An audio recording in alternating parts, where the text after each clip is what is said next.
Bom dia a todos. Eu vou só fazer a abertura aqui. O dono do seminário aqui é o Douglas. Mas é para dar algumas palavrinhas sobre o evento. Vocês sabem, nós temos outros 3 seminários que estão acontecendo em paralelo, mais as atividades dos estudantis, mais lançamento de livro.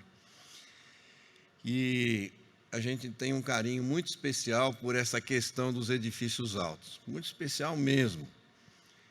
É claro que, quando a gente fala em verticalização dos centros urbanos e tudo, as pessoas às vezes têm uns contra, outros a favor. Então, vamos esquecer o lado do cidadão, né? O cidadão pode ter preferência. Eu quero morar em casa, o outro quer morar em apartamento. Eu não quero que seja muito alto, o outro gosta. Eu, por exemplo, meus apartamentos sempre tento que sejam nos últimos andares. Tem um no 34º lá no Rio de Janeiro. Mas como engenheiro civil, como engenheiro de concreto, um edifício alto é um desafio, gente. Né? Um desafio que a engenharia, eu sempre digo, a engenharia tem que dominar as forças da natureza. E fazer um edifício alto é um desafio para nós dominarmos as forças da natureza. E isso a gente gosta, né? Um problema para ser resolvido é o papel do engenheiro. Então, foram convidados aí o Douglas, que é o dono da bola, convidou os melhores especialistas do mundo, né, que vão estar aqui presentes no dia de hoje. Portanto, os senhores podem desfrutar e pegar umas dicas, porque é uma atividade complexa e muito atraente. Douglas, passo a palavra para você. Obrigado, professor. Satisfação muito grande. É a 3ª edição do Seminário de Edifícios Altos, né? A gente começou no IBRACON de Fortaleza, depois tivemos uma edição online, e essa é a 2ª edição presencial. A gente está aí com palestrantes aí de diversos países, né? E, enfim, queria antes de mais nada agradecer aí o suporte técnico do ACI, né? American Concorde Institute, patrocínio também da FG, PhD Engenharia e TQS, que suportaram esse evento junto ao IBRACON. E queria iniciar já apresentando aí o nosso primeiro palestrante, né? Roberto Stark, da Stark Ortiz, México.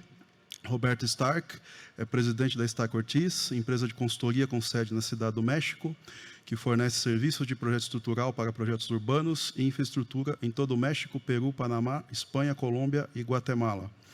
Teve a oportunidade de projetar e construir esse sistema de esgoto na Cidade do México, terminais aeroportuários, estádios, escritórios, edifícios residenciais, centros de convenções, hospitais, projetos de uso misto, incluindo os mais altos do México. É membro dos comitês ACI 318, Código de Construção e Concreto Estrutural 369, Reparação e Reabilitação Sísmica 374, Projeto Sísmico baseado em desempenho de edifícios de concreto, e também é membro do ACI Subcommittee 318L, International Liaison. Foi diretor do Conselho de Administração do ACI para o mandato 2015-2018. Desde 1979, Stark é professor da Universidade Nacional Autônoma do México. Foi chefe do Departamento de Pós-Graduação em Engenharia Estrutural de 1988 a 1992.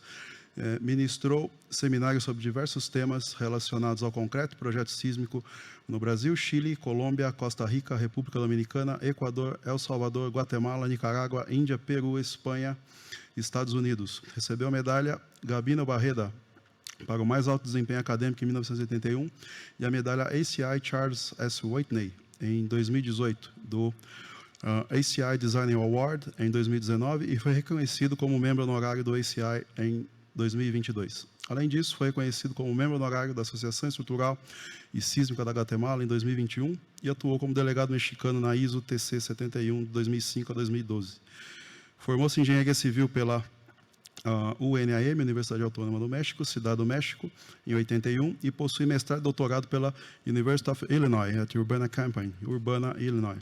em 1983 e 1988, respectivamente. Então, convido Roberto, please, a iniciar o seminário. Deixo ele com vocês. Peço só para trocar aí a palestra. Os lugares que estão reservados aí, gente, por favor, pode sentar, tá? Não tem nenhum impedimento, não. Venham para frente. Obrigado. Obrigado. Bom dia.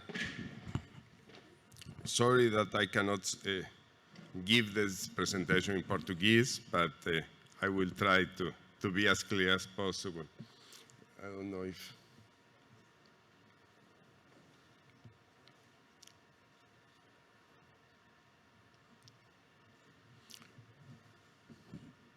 Well, I want to thank IBRACON for the invitation here once again to be with you and the support that I received from ACI. Let's see.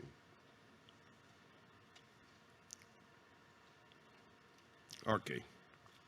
So ACI has an ambassador program in order to transmit the knowledge, the concrete knowledge, all around the world. So I'm being supported through this ACI Ambassador Program. What's ACI envisions? It's a future where everyone has the knowledge needed to use concrete effectively to meet the demands of a changing world.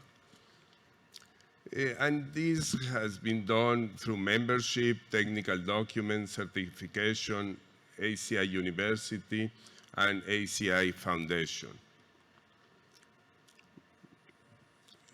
ACI, there is over 18,000 institute members, plus 20,000 through chapters and student chapters. And, engineers, researchers, students, contractors, architects are involved, and et cetera over there.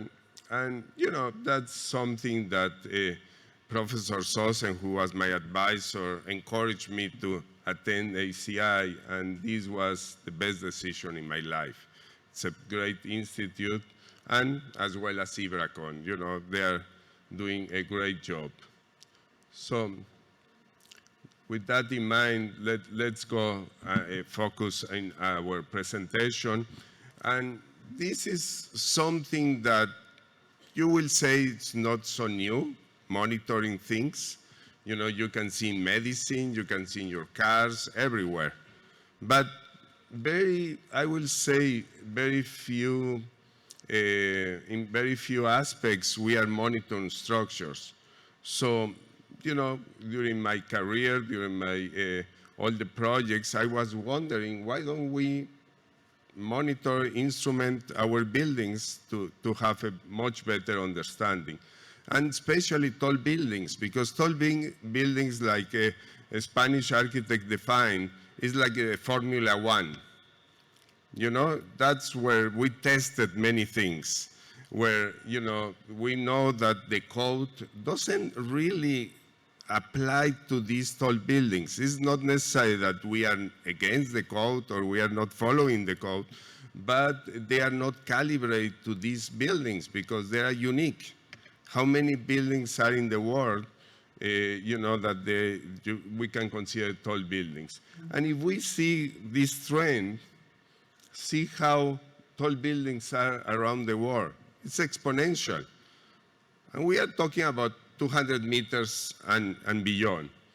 And if we see 300 meters tall, they are following almost the same, but in a smaller number. But eventually it will be. Here's the definition. Tall building is above, I will say, 200 meters. Then super tall is above 300 meters, and mega tall above 600 meters. Now, from the 100 tallest building, we have to focus, because every time that we talk about tall buildings, say, oh, I'm going to design the tallest building in the world. No, that's not the case. We have to be, we have to be real. We have to be realistic in these things. So from 100 tallest buildings, 60 are composite, 33 are in concrete, and only 7 in steel. Which, by the way, when I started to design tall buildings, everybody say, "Oh, are you going to design with the steel structure?" Say, "No way, it will be concrete," because I was a concrete man. So I say, "No way, I'm going to do it in concrete." But in that time, that was the idea of everybody. It's extremely expensive nowadays if you do out of concrete, and even composite, as we will see. Now, the reality is that from 100 tallest buildings in the world, 38 are 360 meters or less. 82 are 450 or less. So if you are thinking of designing a 500-meter tall building, you will be, among the 20 tallest buildings in the world. So we barely will see 500, 600, or beyond. We will see more 300, 400, because that's more economical feasible.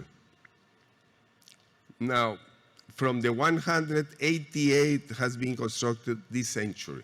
So you see the rapid trend of designing and constructing tall buildings.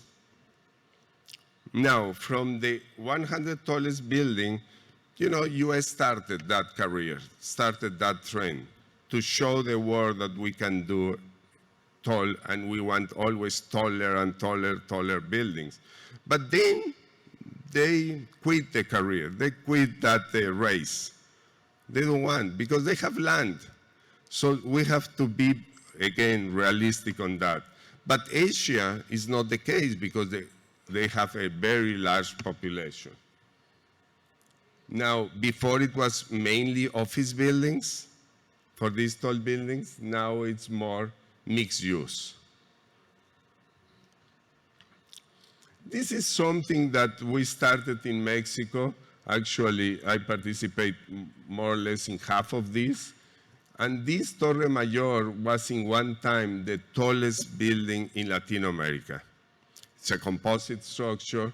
And for 20 years, it was alone. Nobody wanted to, to take the risk to do a taller building. But nowadays, we see all this and much taller.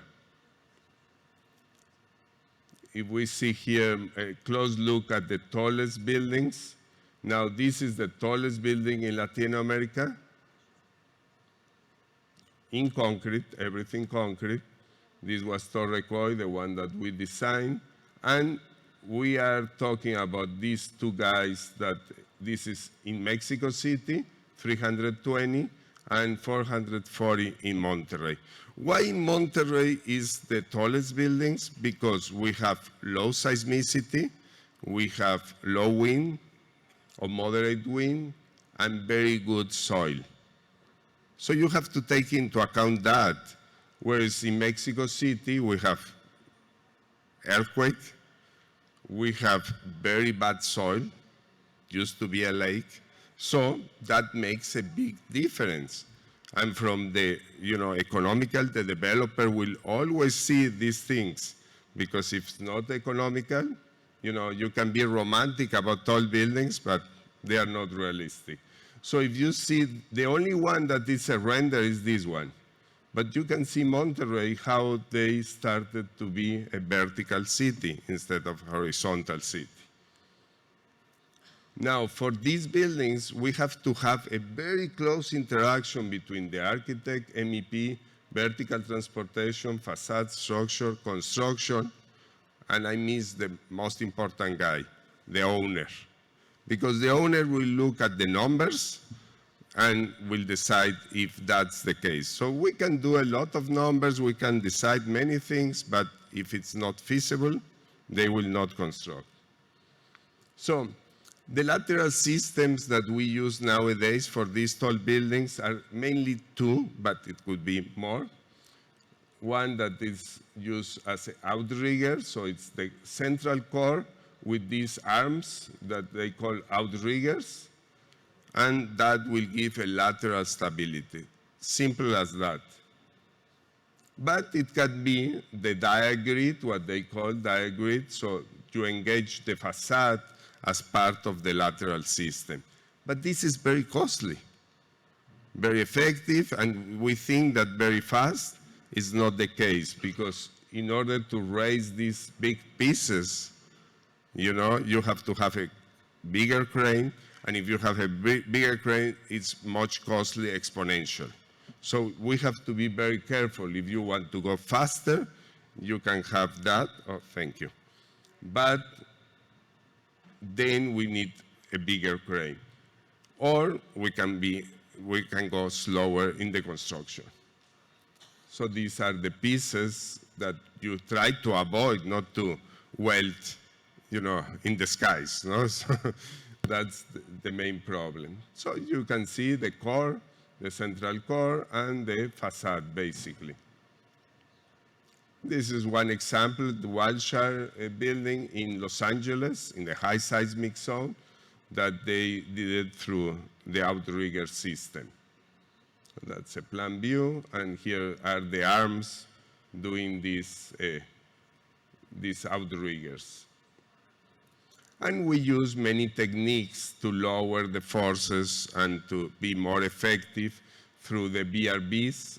These are devices that in case of a large earthquake, you can replace easily. And that's the inside. The Taipei 01, that now with the Taiwan earthquake, it was a video with this ball moving like crazy, but this is meant for wind, not for earthquake. So that's another possibility of lower and do more efficient structures through this monitoring and active control. So if the wind goes one way, the ball goes to the other way and counteract that. But these are expensive.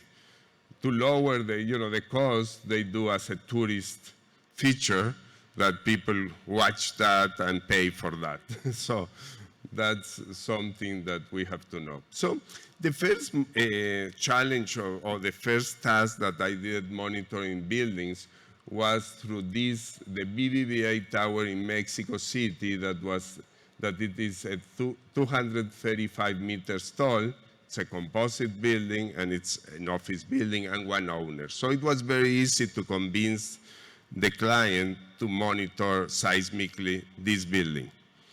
And that was because the Spanish, BBVA is a Spanish bank. They asked me, what are we going to do if there is an earthquake?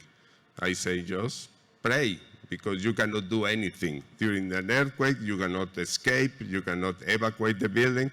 So better do a monitoring. So they accepted, and here's the building, and he accepted to do that. In less than 5 minutes, they know if the building is safe or not, if it had damage or not, how much it displays in less than 5 minutes. So that's the beauty of this monitoring. And then we learn a lot of things out of that. So Mexico City is a seismic country. All of these are earthquakes recorded. So we have a lot of earthquakes. During the 2017, we had 2 major earthquakes, and we were able to record it for the first time. So this was a magnitude 8.2. The other was 7.3. And here is one thing that we learned. The magnitude doesn't say anything alone. It has to correlate with the distance. So Mexico City is here, whereas here, Mexico City is 700 kilometers away. So even though this is 8.2, the damage was much lower than the 7.3 earthquake. And we are in a lake zone. We are in the middle of a lake. The city is here, in the middle of the lake. We have depths of clay, very soft clay, from 0 to 60 up to even 100 meters of soft clay. So we are in the lake. The BBVA tower is here. This is almost transition zone, and everything here goes softer.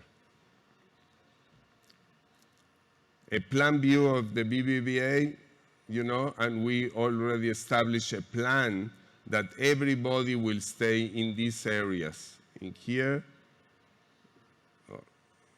and here.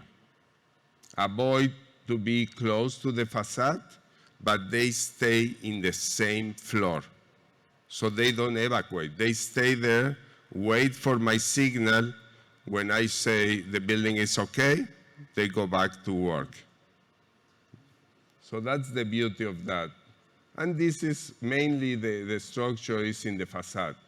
So it's what we call eccentric frames. Now, the instruments are located at the base, 23, 35, 36, and at the top. Here, one challenge of this is the soil structure interaction, which is very, very difficult to analyze because the number doesn't mean anything. You will see, and we have recorded, that's not an estimation. That's the beauty of the instrumentation, this monitoring, that we found that the accelerations inside the building through the soil structure interaction is half of the free field instruments. And the code, what they use? Free field instruments. So after that, we can design other buildings for 50% of the acceleration that the code has. Can you imagine the savings that we can have? That's the beauty. We are designing the other one that I showed that it was in Mexico City. We are designing 50% less forces than what the code says. So the savings is more than 30% of the structure. So that's the beauty that we have learned with this monitoring. And we can do a lot of simulation out of this, because now we can put ground motion that are real.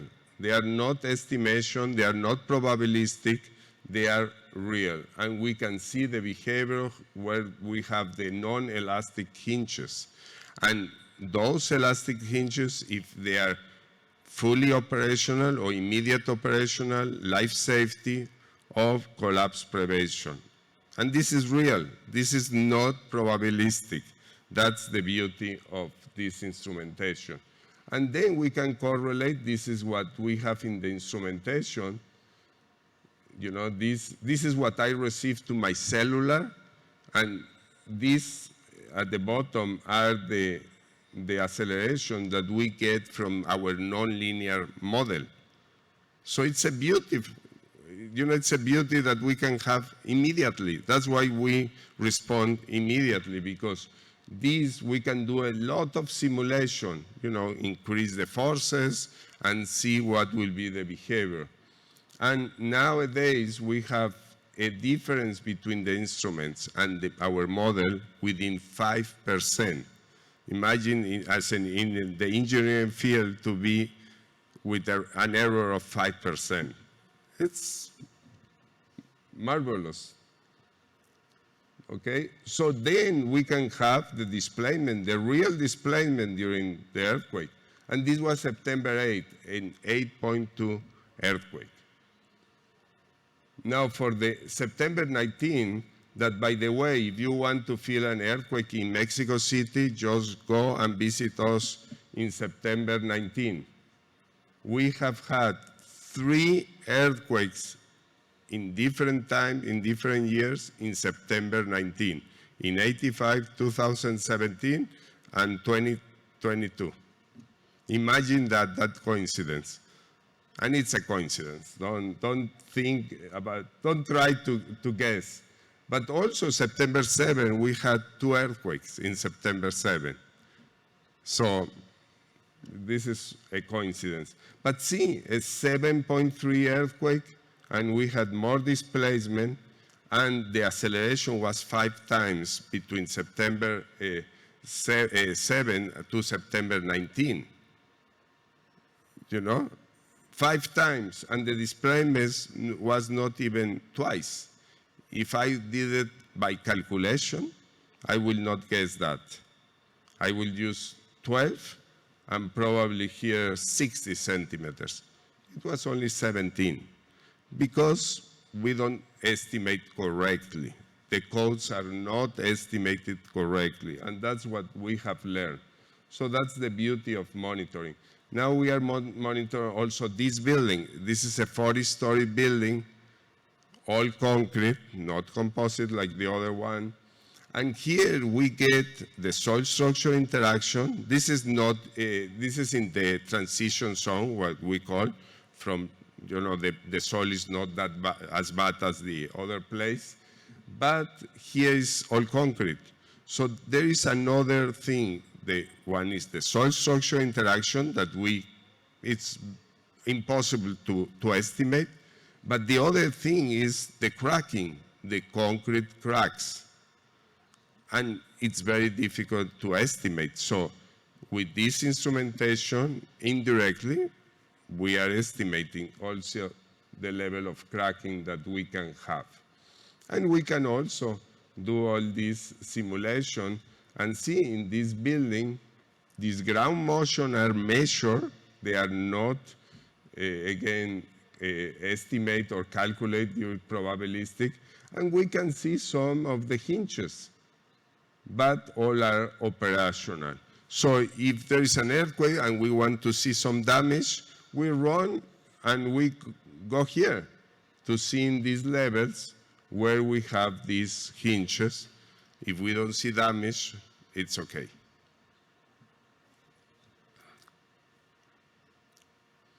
So now going to Monterrey, you know, we designed this building. In one time, it was the tallest building in Mexico and the tallest building in Latin America, 100% concrete. And this is more through, you know, the problem, the lateral system is to protect from wind, not from earthquake.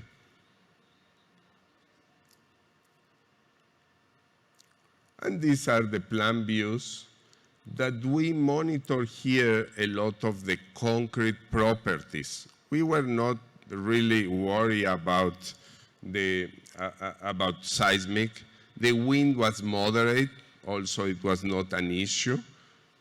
So basically we want to see how much shrink and creep will take the columns because it will, like, it's not symmetric, that's why I'm showing the plan views. It can go laterally out of plumb in one direction, and what happened? The elevators will not work if that's the case. So we wanted to estimate those properties. So as you can see, it goes smaller through the height in one direction only. And at the end, the core doesn't go up. So it's a very simple structure. The foundation is a mat foundation with piles, but the piles are 7 meters long, which is very, very easy construction, very easy foundation. All the slabs are solid slab post-tension because we want to go faster. You know, in tall buildings, the construction takes a big role. If you want to have an economical, building, you have to go fast because the first minute that you start the construction, you put money.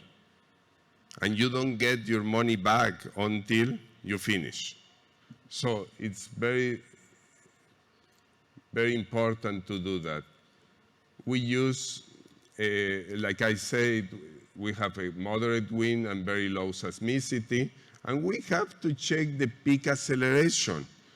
But this is also something that nowadays is the criteria, the acceptance criteria, but we are reviewing that worldwide because that